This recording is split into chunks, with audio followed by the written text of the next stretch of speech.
শুক্রবার ২১ নভেম্বর সকাল ১০টা ৩৮ মিনিট একটি হঠাৎ ঝাঁকুনি আর মুহূর্তেই আতঙ্ক ছড়িয়ে পড়ে সারা দেশে।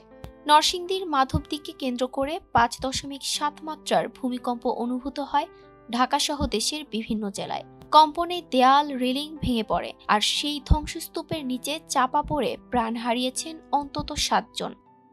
পুরান ঢাকার বংশালে রেলিং ধসে ৩ জন পথচারী নিহত হন। নারায়ণগঞ্জে ২ জন এবং নরসিংদীতে ৫ জনের মৃত্যুর খবর পাওয়া গেছে।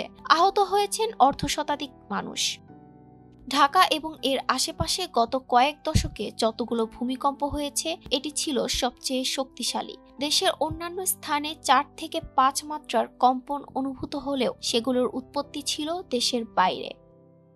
বাংলাদেশ আবহাওয়া অধিদপ্তরের ভূমিকম্প পর্যবেক্ষণ কেন্দ্রের ভারপ্রাপ্ত কর্মকর্তা রুবাইয়াত কবির জানান, ঐতিহাসিকভাবে এই অঞ্চলটিতে একাধিক বড় ভূমিকম্প হয়েছে, তাই ভবিষ্যতে আরও শক্তিশালী ভূমিকম্প হওয়ার সম্ভাবনা অস্বীকার করা যায় না। তবে কবে হবে তা নির্দিষ্টভাবে বলা সম্ভব নয়। ২০০৩ সালে রাঙামাটির বরকল এলাকায় ৫.৬ মাত্রার ভূমিকম্প হয়েছিল, আর ১৯১৮ সালে দেশের অভ্যন্তরে ৮ মাত্রার ভয়াবহ ভূমিকম্প ঘটে। এগুলোই প্রমাণ করে এ অঞ্চলটি অত্যন্ত ঝুঁকিপূর্ণ।